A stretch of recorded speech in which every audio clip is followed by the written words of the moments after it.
Hey guys, Woods Farm here. Just going to go out to the shooting range and make another video. We're going to do an update video on the Ruger PC Carbine.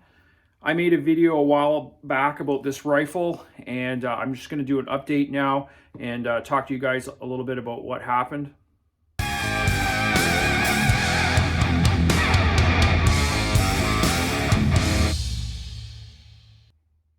So a while ago, I made a video on this rifle, the Ruger PC Carbine in 9mm.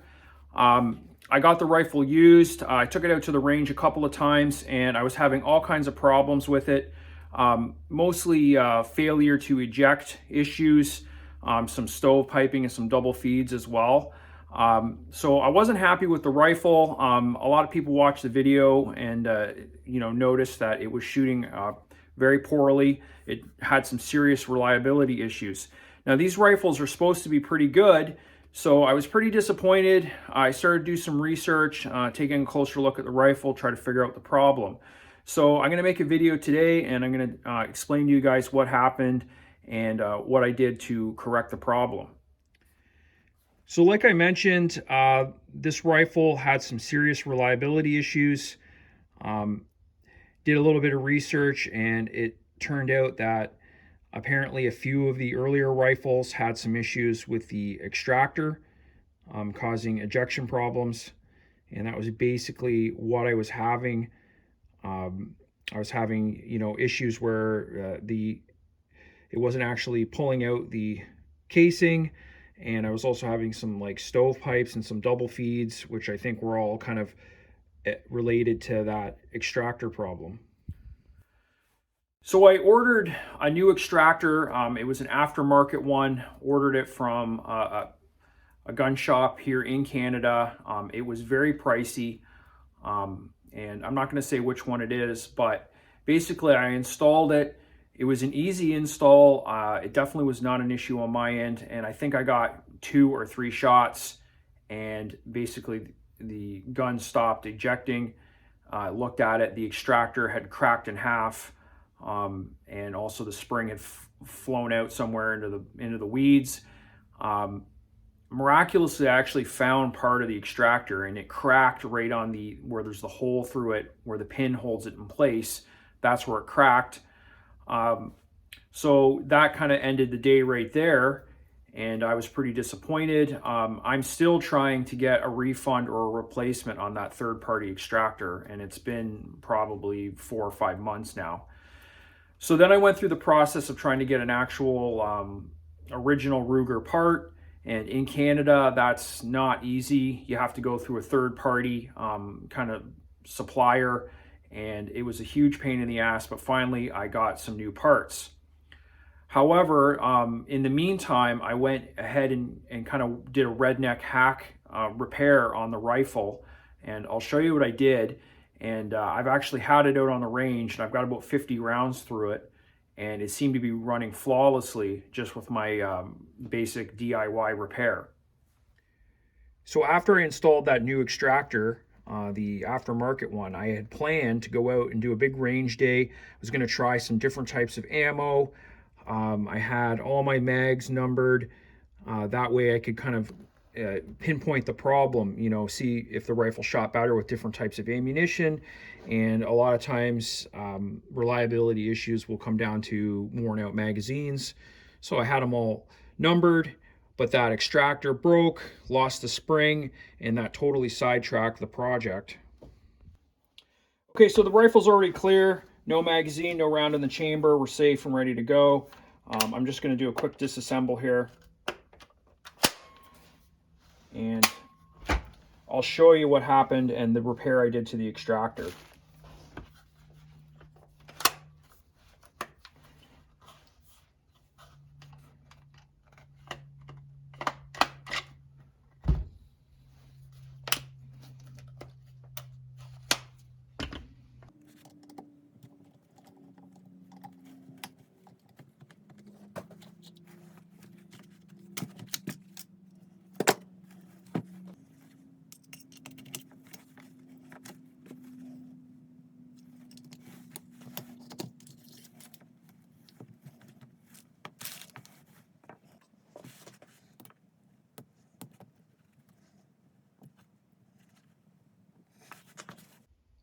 So right there's a pin that pulls up, and that'll allow your extractor to come out. And there's a spring under there. Be careful, that will go flying.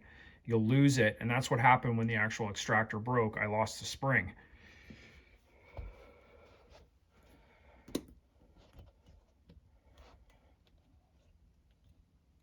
There's plenty of other videos online about disassemble, reassemble, maintenance, all that kind of stuff. I just want to show you what I did to fix this thing.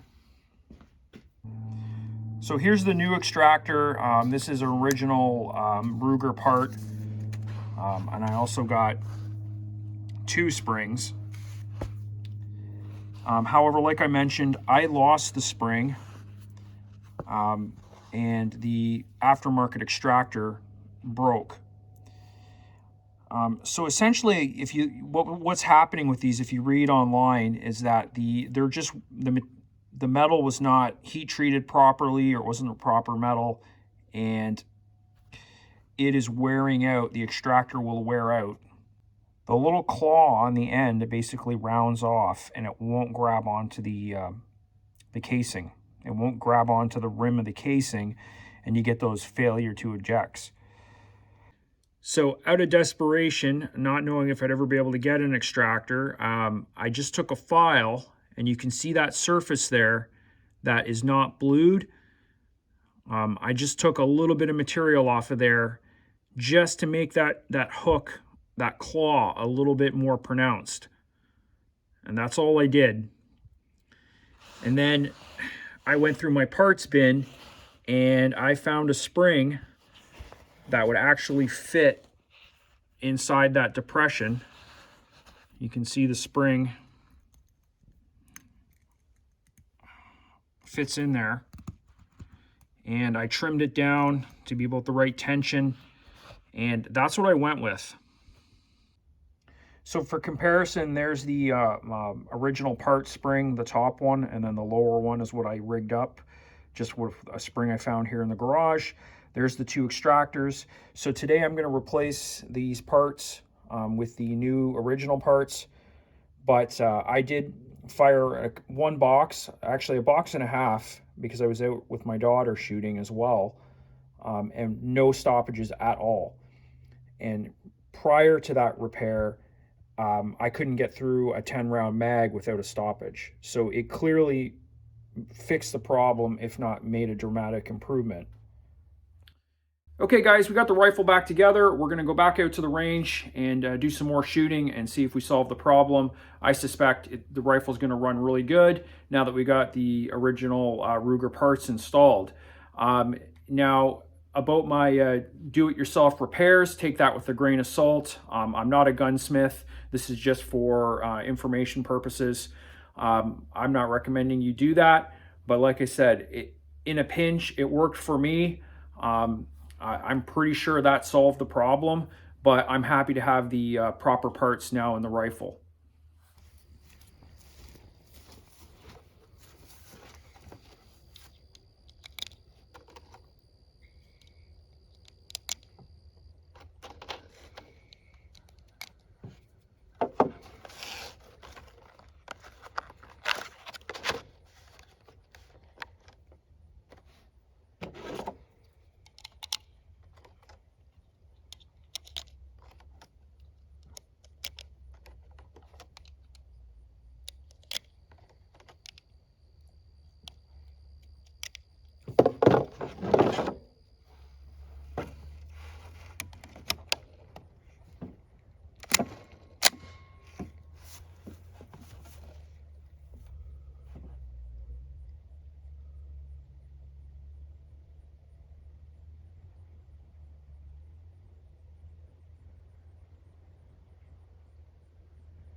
Okay guys, going to wrap this video up here. That was the Ruger PC Carbine 9mm.